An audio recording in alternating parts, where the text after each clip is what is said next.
Hi friends, welcome back to session 3 of our chapter The Comedy of Errors।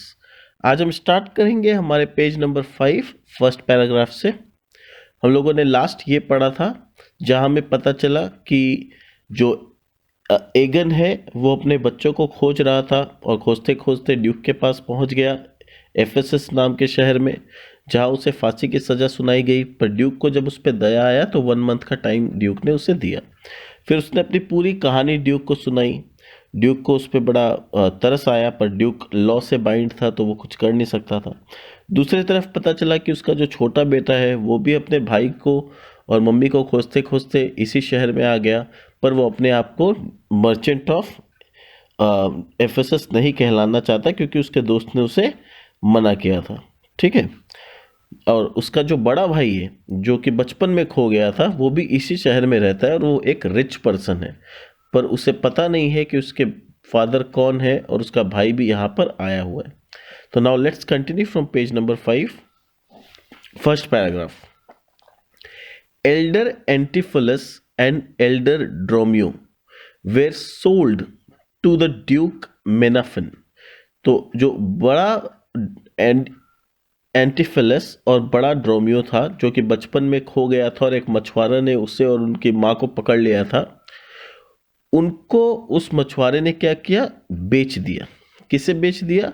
Duke of Menaphon को, a famous warrior. वो duke of Menaphon एक बहुत ही famous warrior था। He was the uncle of duke of Ephesus. और वो कौन था duke of मेनाफन? Duke of मेनाफन Duke of एफेसस का अंकल था। He took the boys to Ephesus when he went to visit the duke his nephew। और जब वो अपने भतीजे से मिलने गया, उसका भतीजा कौन था? ड्यूक ऑफ एफेसस, जिसके पास अभी ये सब कोई आए हुए हैं। उसे उनके पास यानी ड्यूक ऑफ एफेसस के पास उस ड्यूक ने यानी ड्यूक ऑफ मेनाफन ने उन दोनों बच्चों को दे दिया। The Duke of Ephesus liked elder Antiphilus and made him an officer in the army when he grew up। तो ड्यूक ऑफ एफेसस ने क्या किया, उन दोनों बच्चों को अपने पास रख लिया और उसे एल्डर एंटीफिलस बहुत ही पसंद था। इसलिए जब वो बड़ा हुआ तो ड्यूक ऑफ एफेसस ने उसे अपने यहाँ पर एक ऑफिसर बना लिया। Where he established himself as a brave warrior.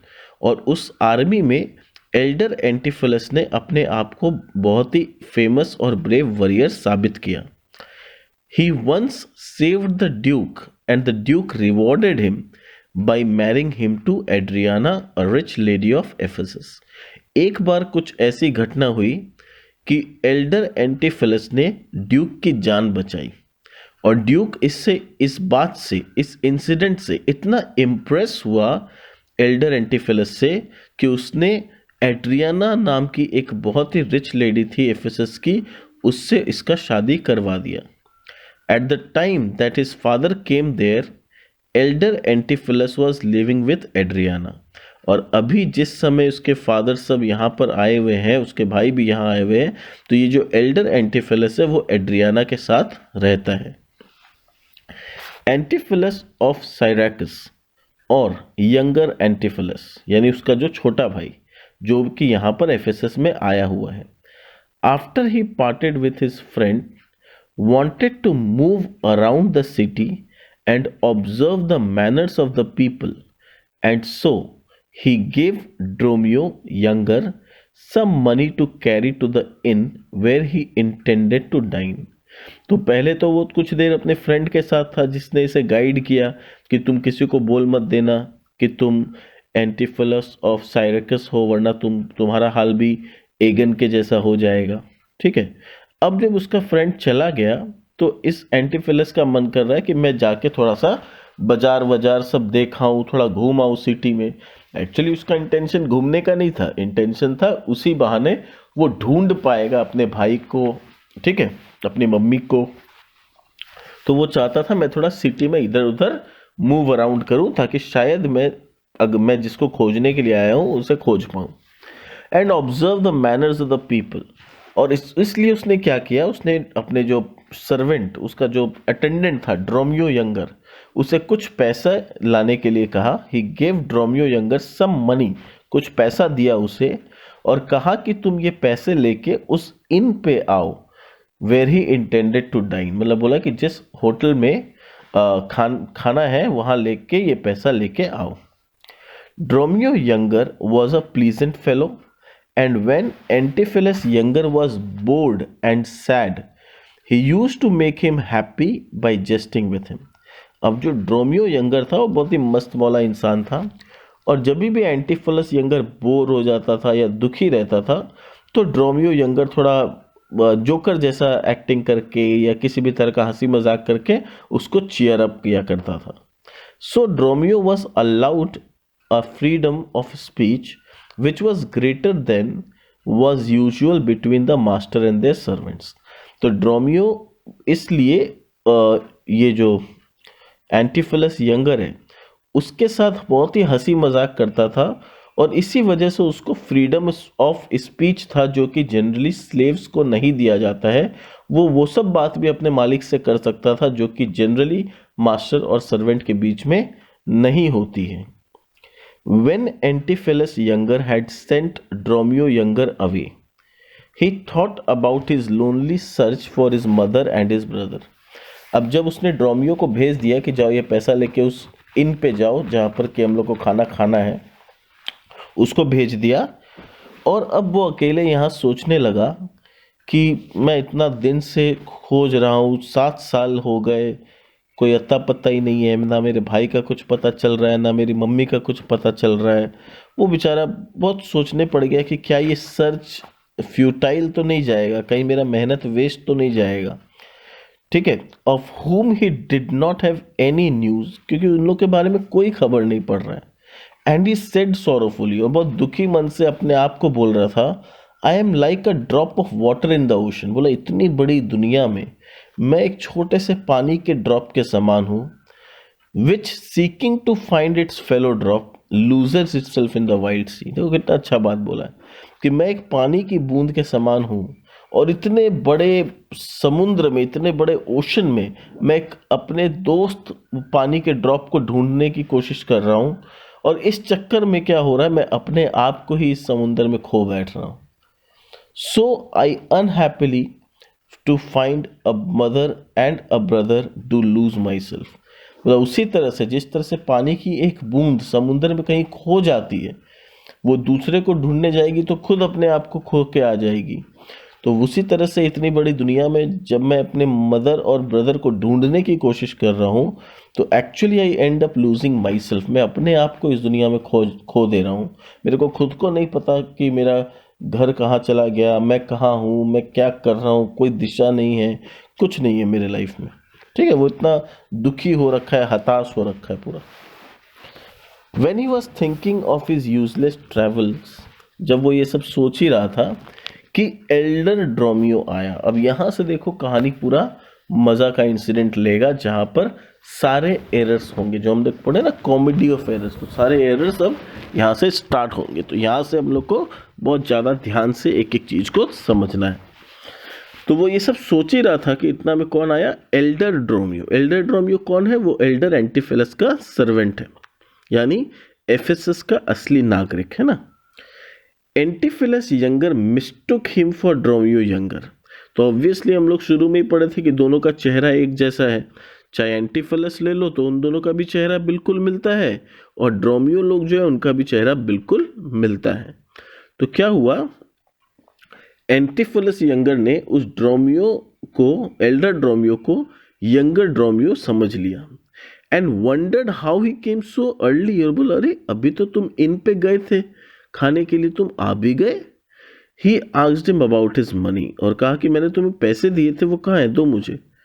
Elder Dromio also mistook Antipholus younger for his elder brother and said that he was sent by his mistress to fetch Antipholus for dinner. और elder Dromio इसको Antipholus younger को एंटीफिलस Elder समझ रहा है। तो दोनों एक दूसरे को मिस्टेक कर रहे हैं।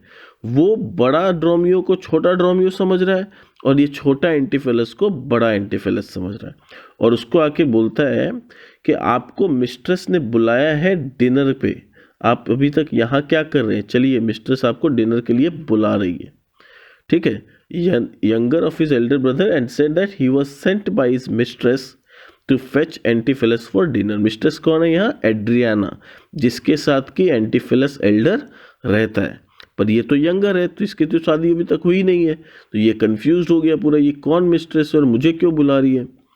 He also said that the food would be cold if he did not go home, और कहा मिस्ट्रेस ने आपको तुरंत आने के लिए कहा है और अगर आप अभी नहीं आते हो तो खाना ठंडा हो जाएगा। Antipholus younger thought that Dromio was jesting and he again asked about his money, और इसको लगा कि जिस तरह से ड्रोमियो का थोड़ा हंसी मजाक करने का आदत है, वो यहाँ थोड़ा मेरे से मजाक कर रहा है, तो वो उसको लगा कि मजाक कर रहा है, वो फिर उसको बोला कि अरे मेरा पैसा दो। Dromio once again talked of his mistress and that she wanted him to go home for dinner, पर ड्रोमियो भी अपना बात पे अड़ा हुआ है, बोला अरे नहीं, मेरे को तो मिस्ट्रेस ने भेजा है, कोई पैसा वैसा नहीं है मेरे पास, मिस्ट्रेस ने मुझे भेजा है, बोला आप खाने पे उनको लेके आओ, मैं तो आपको खाने पे बुलाने के लिए आया हूँ। एंटीफिलस आस्क्ड व्हाट मिस्ट्रेस, बोला किसकी मिस्ट्रेस, कौन सी mistress. Dromio replied why your worship's wife sir, बोला आपकी वाइफ, और कौन mistress. To this answer Antipholus younger having no wife got so angry, उसकी तो कोई वाइफ नहीं थी, उसको लगा ये तो मजाक का हद हो गया, तो गुस्सा हो गया वो। Then he said he that sometimes he talked freely to Dromio but he was at that time not in the mood to jest with him, तो उसने गुस्सा से कहा देखो मैं कभी कभी तुमसे मजाक कर लेता हूँ, पर अभी मेरा मजाक का बिल्कुल भी मूड नहीं है। He again asked about the money and said that as they were strangers in that land, Dromio should not have trusted the money in any other's custody, तो उनको बोला कि देखो मेरा अभी मजाक का बिल्कुल भी मूड नहीं है, और फिर उसको समझाते हुए कहा कि हम लोग इस शहर में, इस जगह पे बिल्कुल अनजान हैं, और तुमको इस अनजान शहर में किसी के हाथ में भी पैसा नहीं देना चाहिए था। यानी इसको ये लगा एंटीफिलस को कि शायद ड्रोमियो किसी को पैसा पकड़ा के आया है, तो वही बोल रहा है तुमको किसी और को के हाथ में पैसा नहीं पकड़ाना चाहिए था। Dromio on hearing that they were strangers in that land thought that Antipholus was jesting with him and he suggested that he could jest while having dinner, और ड्रोमियो को लग रहा है अरे हम लोग स्ट्रेंजर इस शहर में, बचपन से यहाँ रह रहे हैं, आपका शादी यहाँ हुआ, आप यहाँ के आर्मी में काम करते हो, यहाँ के आर्मी के ऑफिसर हो, और यू आर सेइंग कि हम लोग यहाँ स्ट्रेंजर है। तो बोल रहा है सर आपको मजाक करना है तो कर लीजिए, पर डिनर टेबल पे बैठ के भी तो मजाक किया जा सकता है, अभी तो चलिए डिनर कर लीजिए, वहाँ बैठे बैठे मजाक कर लीजिएगा। Now Antipholus younger lost all his patience, अब उसका दिमाग गर्म हो गया, वो सारा पेशेंस लूज कर दिया एंड बेट एल्डर ड्रोमियो, बड़ा ड्रोमियो को बड़ी पिटाई किया। ड्रोमियो फ्लेड टू हिज मिस्ट्रेस, ड्रोमियो दौड़े दौड़े दौड़े एड्रियाना के पास गया and reported that his master would not come for dinner as he had no wife, और वहाँ जाके बोल दिया मास्टर ने कहा मेरी कोई वाइफ नहीं है, मैं कोई डिनर विनर पे नहीं आ रहा हूँ। अब यहाँ एड्रियाना को गुस्सा आ जाएगा, अरे मेरे को वाइफ मानने से मना कर दिया, तो यहाँ पर यही सब कॉमेडी ऑफ एरर्स हो रहा है। Adriana got furious on hearing, Adriana का तो एकदम दिमाग खराब। Adriana got furious on hearing that her husband has refused to acknowledge her, कि मेरे हस्बैंड ने मुझे वाइफ मानने से ही मना कर दिया। She thought that her husband meant that he was in love with another lady, और उसने अपने मन से फिर खिचड़ी पकाना अपने दिमाग में चालू कर दिया। क्या सोचा एड्रियाना ने कि उसका हस्बैंड ये बोलना चाहता है कि उसको किसी और लड़की से या और लेडी से प्यार है। She flew in a violent rage, वो एकदम दिमाग गर्म उसका था, और उसी अवस्था में वो एकदम पहुंची एंड रिप्रोच्ड हर हस्बैंड, अपने हस्बैंड को जाके उल्टा फुल्टा बोलने लगी, तुम्हारा हिम्मत कैसे हुआ, तुम ऐसे कैसे बोल दिए, तुम किसी और से प्यार करने लगे हो, ये वो सब बोलने लगी। लुसियाना जो कि एड्रियाना की छोटी बहन थी, tried to bring her out of her groundless suspicion, उसके दिमाग में मतलब अभी वो उसके पास गई नहीं है। She flew in a violent rage, मतलब वो अभी भी घर में बैठी है, वो उसके पास गई नहीं है, वो घर में बैठे बैठे उसके लिए उल्टा फुल्टा बोल रही है अपने हस्बैंड के बारे में, ठीक है। और वहाँ घर में उसके साथ उसकी छोटी बहन लुसियाना बैठी है और वो उसको पीस करने की कोशिश कर रही है कि अरे ऐसा कुछ नहीं हुआ होगा, शायद रोमियो को कुछ गलती हो गई होगी, वो आ जाते हैं घर, फिर आप उनसे बात कर लेना, है ना, पैसिफाई करने की कोशिश कर रही है। ठीक है, तो आज के सेशन को हम यहीं तक रखते हैं। नेक्स्ट सेशन में जब हम आएंगे तो will continue from the next paragraph. Thank you so much for listening to the audio. मिलते हैं हमारे नए सेशन में।